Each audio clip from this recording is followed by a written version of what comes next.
Okay, I discovered something pretty amazing today as I was working on all the wiring. You see how I have the linear actuators mounted to work like kickstands. They'll fit nice and flush in there. I had to extend all those wires. But one of the main things I discovered today was that this big, heavy steering mechanism, which is spring-loaded, only controls this little potentiometer here.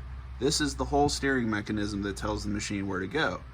So what I'm thinking is now we can get a very tiny motor that'll connect onto this shaft here that we can then use with the joystick for very precise control with the steering left to right, and very little power required.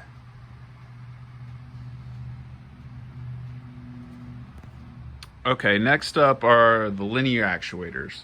So change up now is we're going to use those two linear actuators, which do need to be sped up to act as the kickstands, and these two very tiny linear actuators, which you can see one is closed and one is open, is going to be used to connect to these here, which press down on the little foot sensors, which are here. So these foot sensors here and here, which are pressed down by this bracket, which will be controlled with these. So at the same time that the kickstand actuators come up, these here will press down. So now the machine will think someone is standing on it and be active for motion. So inner wiring here on the board, I believe 1, 2, 3, 4. These control the linear actuators there on the board. I believe this is our voltage step down. Steps down to control the Arduino board. These come out and they run the actuators. And lastly is this very beautiful and very expensive joystick controller for a heavy operating machine. Has left and right control, no forward and reverse, with it recenters, and a button in the middle. So what I think we should do with this is use this to control the motor that'll turn this potentiometer here, okay? And then this red and black wire, I think, is like an on and off switch through that center button here, and we can use that button to activate the linear actuators. So Joel gets on it, he fires up the Segway, he presses this button here at the top, and what happens is these guys will come down, pushing the foot pads down on this, so now the machine thinks he's standing on it, and simultaneously these linear actuators here will come up and he'll be free to ride. And then reverse, when he's ready to stop, he can press this button here, boom. Now those come down, the foot pads here come up, and the machine turns off.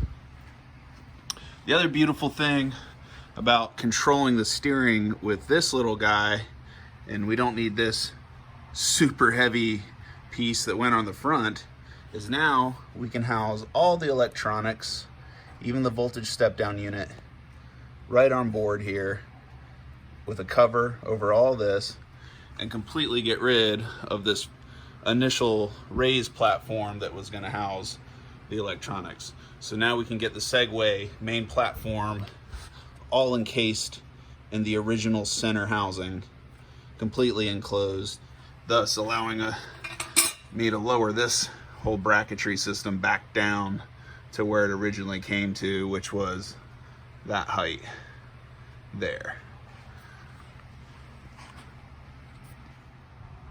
Okay, so for the coating, if every line could be commented, so I can get in and adjust speed of linear actuators and whatnot, we have to add in the coating for these guys to go the opposite direction of the large actuators, and I need to know where to wire them in.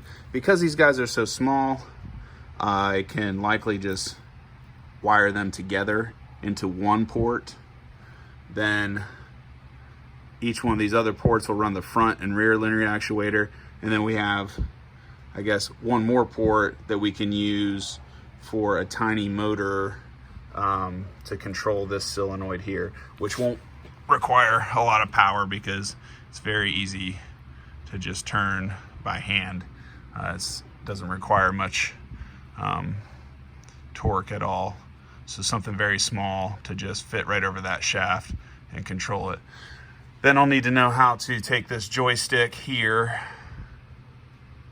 from JR Merritt and wire it into the board so that it can signal the motor that controls the actuator and can signal to move the actuator, the linear actuators, up and down, and then signal with these 3 wires of moving the tiny motor left and right, or clockwise and counterclockwise. So that's where we are on the project. I'm really excited that I figured out that we can control the steering with just this little tiny guy. I'm glad I decided to take this thing apart and figure out what was going on in there.